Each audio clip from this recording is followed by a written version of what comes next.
राज्य विधिमंडळाच्या पावसाळी अधिवेशनाला आजपासून सुरुवात होतीये। कर्जमाफीच्या मुद्द्यावर पहिल्याच दिवशी सरकारविरोधात विरोधकांनी आक्रमक भूमिका घेतली आहे। सरकारकडे कर्जदार शेतकऱ्यांची यादी आहे, मग फॉर्म भरून घेण्याचा नवा उपक्रम सरकार कशासाठी घेतंय, या माध्यमातून वेळकाढू करण्याचा सरकारचा हेतू आहे असा आरोप विरोधी पक्षनेते राधाकृष्ण विखे पाटील यांनी केलाय। तर काल मुख्यमंत्र्यांनी कर्जमाफीची प्रक्रिया सुरू होणार असल्याचं जाहीर केलं होतं, त्यावर विखे पाटलांनी हे विधान केलंय। याशिवाय समृद्धी महामार्ग, मुंबईतील SRA घोटाळा, राज्यातील कायदा सुव्यवस्था अशा मुद्द्यांवर विरोधक या अधिवेशनात सरकारला अडचणीत आणण्याचा प्रयत्न करणार आहेत। मात्र अधिवेशनापूर्वीच काँग्रेस आणि राष्ट्रवादी काँग्रेसमध्ये फूट पडल्यानं हे अधिवेशन सरकारला काहीसं सोपं जाईल असं बोललं जातंय।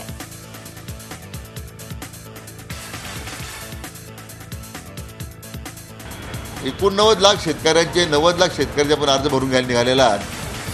मला वाटतं सुद्धा ही शेतकऱ्यांच्या डोळ्यामध्ये धुळफेक करण्याचा प्रकार आहे।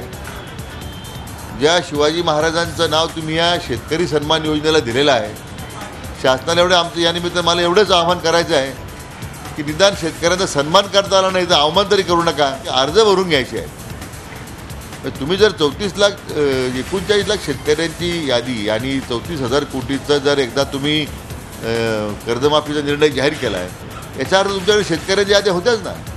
मग याचा अर्थ मग तुम्ही जी जाहीर केलेली कर्जमाफी किंवा शेतकऱ्यांची संख्या हीच काही मग चुकीची आहे का? मग एक तर तुम्ही लोकांना मूर्ख बनवता का मग तुम्हाला शेतकऱ्यांना कर्जमाफी द्यायची नाही, याचा अर्थ स्पष्ट होतो। जीएसटीचा सर्वाधिक फायदा हा नागपूरला होणार असल्याचा दावा केंद्रीय रस्ते आणि दळणवळण मंत्री नितीन गडकरी यांनी केलाय। नागपूरमध्ये गोपाळकृष्ण गोखले व्याख्यानमाला अंतर्गत जीएसटी विषयावर आयोजित कार्यक्रमात ते बोलत होते।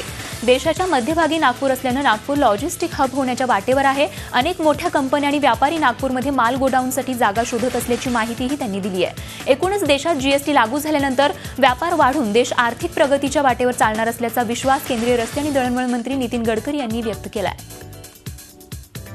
ये जीएसटी के कारण अगर हिंदुस्तान में सब किसी शहर का अगर सबसे बड़ा फायदा होने वाला है तो उस शहर का नाम नागपुर है,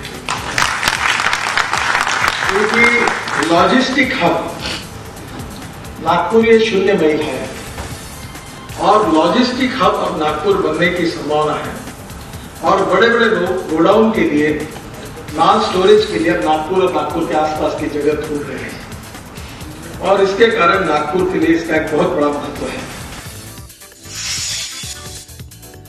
अहमदनगर जिल्ह्याच्या उत्तर भागाला वरदान ठरलेलं भंडारदरा धरण भरत आलं असून 11,060 दशलक्ष घनफूट क्षमता असलेल्या भंडारदरा धरणात आज सकाळी 6च्या दरम्यान 10,285 दशलक्ष घनफूट इतका पाणीसाठा जमा झालाय। आज दुपारपर्यंत तांत्रिकदृष्ट्या धरण भरलं जाईल असा पाटबंधारे विभागाच्या अधिकाऱ्यांनी सांगितलंय।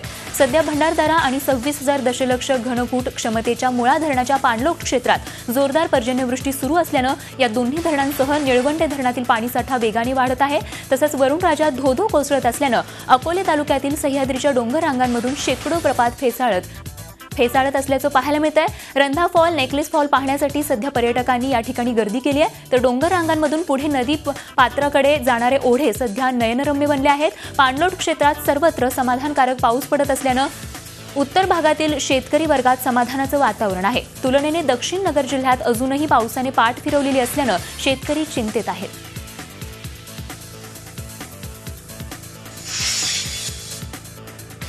नाशिक जिल्ह्यातील नांदूर मध्यमेश्वर धरणावर सध्या धांगडधिंगा सुरू आहे। कुठलीही सुरक्षा व्यवस्था नसल्यानं धोकादायक स्टंटबाजी करून तरुण आपला जीव धोक्यात टाकतायत। झी24 तासनं गेल्या वर्षी जलसंपदा विभागाला याबाबत जागरूक केलं होतं, मात्र यावर्षी पुन्हा असेच प्रकार घडत असल्यानं एखादा जीव गेल्यानंतरच प्रशासनाला जाग येईल का असा प्रश्न या निमित्तानं उपस्थित केला जातोय।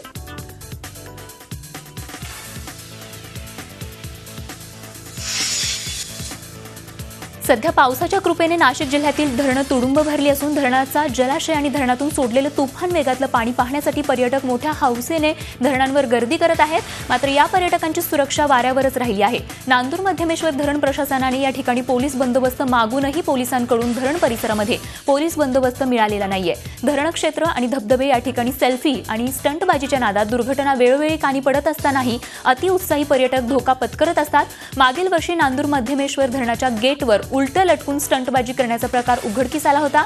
यावर्षी नाशिकच्या पश्चिम भागामध्ये जोरदार पावसाने दारणा तसंच गंगापूर धरणामधून पाण्याचा विसर्ग होत असल्यानं नांदूर मध्यमेश्वर धरणातील पाण्याची आवक वाढली आहे। वाढलेलं पाणी सोडण्यासाठी या बंधाऱ्याचे दरवाजेही उघडण्यात आलेत। अतिशय वेगाने यातून पाण्याचा प्रवाह वाहत असताना बंधाऱ्यालगतच्या पुलावर जीव धोक्यात घालून काही अतिहौशी फिरत आहेत आणि याच प्रकाराला आळा घालण्यासाठी प्रशासनाने सुरक्षेच्या दृष्टीने उपाययोजना तातडीने राबवावी अशी मागणी ग्रामस्थ करत आहेत।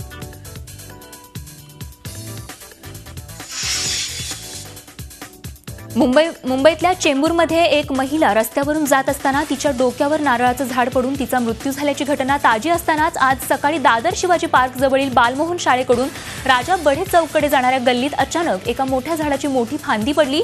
त्याचवेळी लेफ्ट दिल्ली गुप्ते मार्गावरील अल्ट्रा सोसायटीमधील राहणाऱ्या सौ संगीता वैद्य या त्याच गल्लीत मॉर्निंग वॉक करत होत्या। त्यांच्या अंगावरती मोठी फांदी पडणार होती, पण नशिबाचा खेळ फक्त 2 सेकंदाने त्यांना जीवनदान दिलं, अन्यथा आज त्यांच्याही जीवावर बेतलं असतं।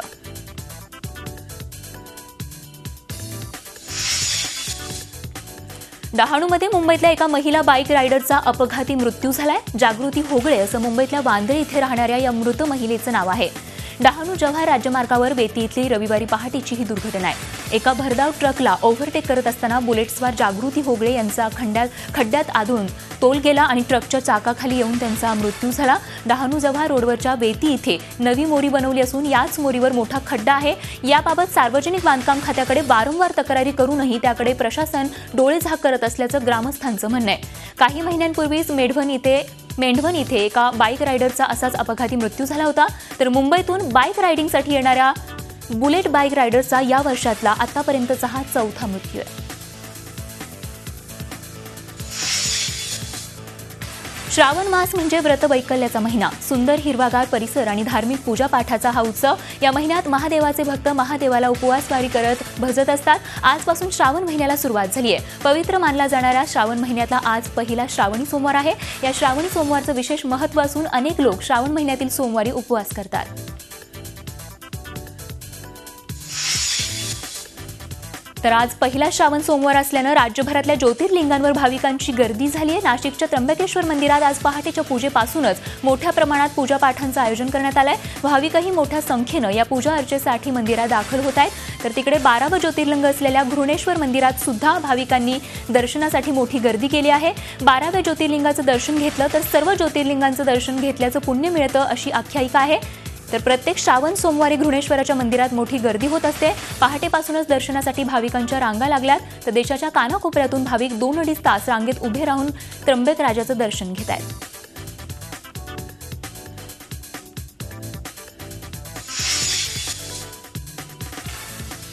रत्नागिरीजवळच्या गणेश गुळे वाजरेकर वाडी बस स्टॉप इथे महिलेवर बिबट्याने हल्ला केलाय। या हल्ल्यात सुरेखा शिंदे जखमी झाल्यात। शिंदे यांच्यावर जिल्हा शासकीय रुग्णालयात उपचार सुरू आहेत।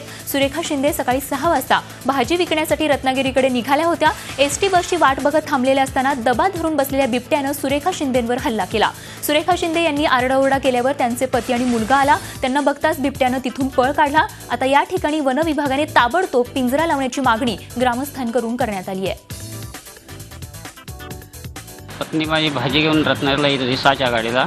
त्यानंतर तिच्या मागून तो आला, तिला वाटलं कुत्रा म्हणून पिशवी अशी उतरली, त्या पाठून त्याने झडप टाकली आणि पकडलं आणि ते भुमटायला लागल्यानंतर आम्ही दोघे पोरगा आणि मी वरती धावत आलो। तो बघितलं तो आमच्या पुढ्यातून खाली गेला आणि मग आम्ही तिथे उचलले, सर्व वाडी जमली होती तिथे। नंतर रत्नागिरीला घेऊन आलो शिवीरला।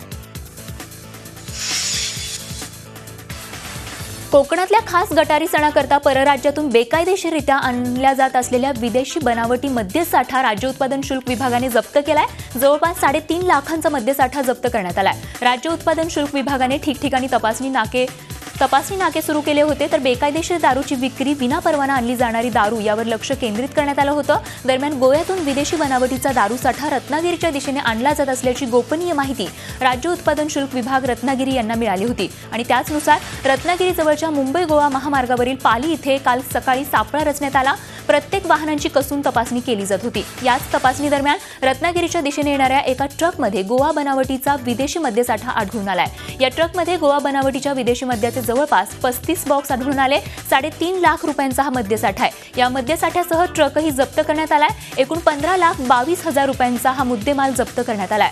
जप्त केलेला मद्यसाठा गटारी सणासाठी आणला जात होता. या प्रकरणी ट्रक चालकाला अटक करण्यात आली असून ओंकार मयेकर असे या पकडण्यात आलेल्या ट्रक चालकाचं नाव आहे.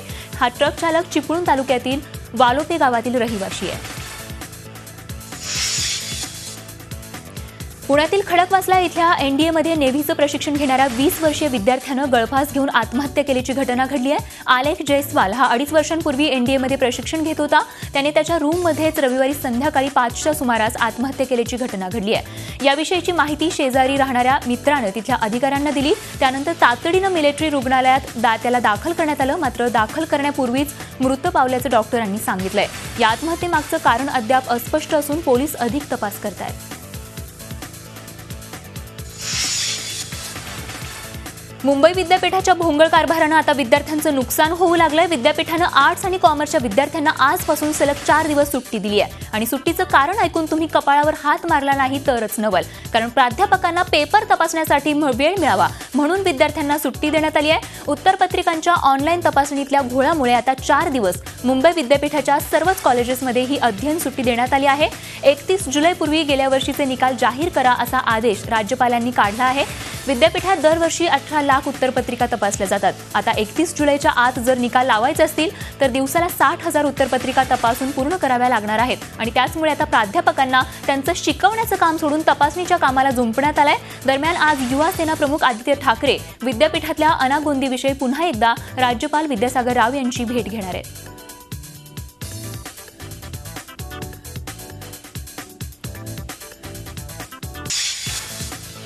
मावळते राष्ट्रपती प्रणव मुखर्जी यांना निरोप देण्यात आला. संसदेच्या सेंट्रल हॉलमध्ये पार पडलेल्या एका शानदार सोहळ्यात मुखर्जी यांना निरोप देण्यात आला. उपराष्ट्रपती हमीद अन्सारी, पंतप्रधान नरेंद्र मोदी, लोकसभा अध्यक्षा सुमित्रा महाजन यांनी प्रणव मुखर्जी यांचं संसदेत स्वागत केलं. सुमित्रा महाजन यांनी प्रणव मुखर्जी यांच्या कार्याचा गौरव केला. राष्ट्रपती म्हणून प्रणवदांनी आदर्श निर्माण केल्याचंही त्या म्हणाल्या. लोकसभा अध्यक्षा सुमित्रा महाजन यांनी राष्ट्रपती प्रणव मुखर्जी यांना स्मृतिचिन्ह तसंच संसद सदस्यांच्या स्वाक्षरीचे कॉफी टेबल बुक आणि निरोपाचं भाषण भेट म्हणून दिलं. संसदेने आपल्याला घडवल्याचं मावळते राष्ट्रपती प्रणव मुखर्जी यांनी यावेळी आपल्या भाषणात म्हटलं. तसंच संसदेतील गोंधळावरही त्यांनी चिंता व्यक्त करत काम करण्याचा सल्ला उपस्थित सदस्यांना दिला. यावेळी प्रणवदांनी पंतप्रधान नरेंद्र मोदी यांचंही कौतुक केलं. I realize how disruption hurts the opposition more than the government, as it denies them the opportunity to raise the concerns of the people. I would like to gratefully acknowledge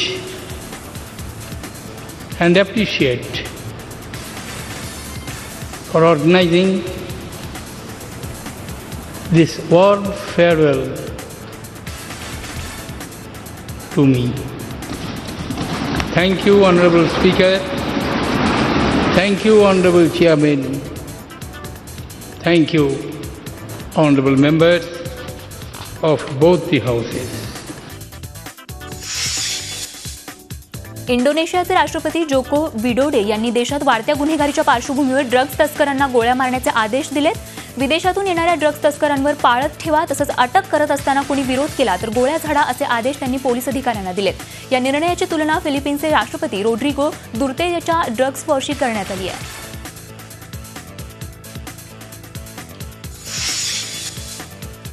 जॉर्डनची राजधानी अम्मानमध्ये इस्रायली दूतावासावर हल्ला झाल्याची बातमी समोर आली आहे. या हल्ल्यात जॉर्डनचा एक नागरिक मृत पावल्याची तर इस्रायली नागरिक गंभीर जखमी झाल्याची माहिती समोर आली आहे. या घटनेची तीव्रता पाहता वृत्तांकन थांबवण्यात आलंय तर संपूर्ण भाग सील करण्यात आलाय.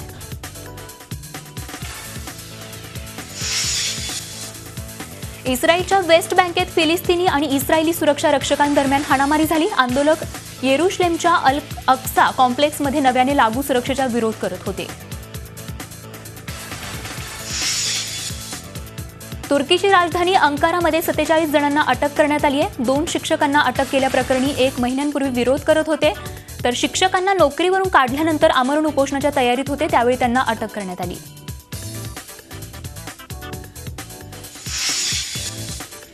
चीनचा जिलिन प्रांत भूकंपाच्या झटक्याने हादरून गेलाय. भूकंपाची तीव्रता ही 4.9 रिश्टर स्केल इतकी नोंदवण्यात आली आहे. भूकंपात कोणतीही जीवितहानी झालेली नाही, मात्र जवळपास 800 घरांचं नुकसान झालंय.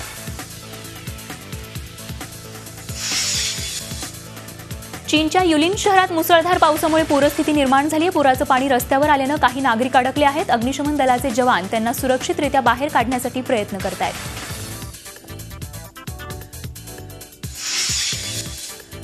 उत्तर पूर्व जपानमध्ये मुसळधार पावसामुळे पूरस्थिती निर्माण झाली आहे. यामुळे प्रशासनाने सतर्कतेचा इशारा म्हणून 25,000 नागरिकांना सुरक्षित स्थळी जाण्याचा इशारा दिलाय. या मुसळधार पावसामुळे संपूर्ण जनजीवन विस्कळीत झालं आहे. रेल्वे ट्रॅक पाण्याखाली गेलेत, तर 100हून अधिक घरात पुराचं पाणी शिरलंय. अमेरिकेच्या सान अंटोनियोत एक ट्रकमध्ये 8 लोकांचे मृतदेह सापडलेत. ट्रक वॉलमार्टच्या पार्किंगमध्ये उभा होता. या लोकांना अवैधरित्या अमेरिकेत आणलं गेल्याचा अंदाज व्यक्त केला जातोय. अमेरिकेच्या किर्बी चॅमलिसनं रशिया एअर शो जिंकला आहे. या मोसमातील त्यांचा हा दुसरा विजय आहे. यापूर्वी गेल्या 9 वर्षात त्यांना एकही स्पर्धा जिंकता आली नव्हती. मात्र गेल्या 3 आठवड्यात पहिल्यांदा बुडापेस्ट आणि त्यानंतर रशियात स्पर्धा जिंकली आहे. अर्मेनियाची राजधानी एरवानमध्ये दरवर्षीप्रमाणे वॉर्डावर वॉटर फेस्टिवल साजरा केला गेला. या लोकांनी एकमेकांवर पाणी फेकत फेस्टिवलचा आनंद लुटला. प्रशासनानंही या फेस्टिवलसाठी खास उपाययोजना केल्या होत्या.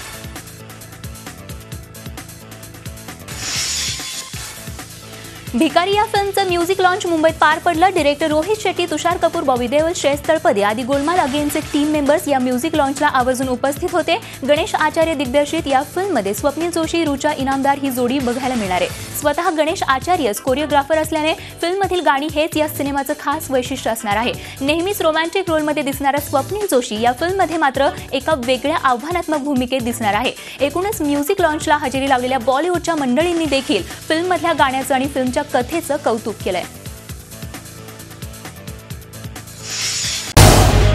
झी 24 तास रहा एक पाऊल पुढे.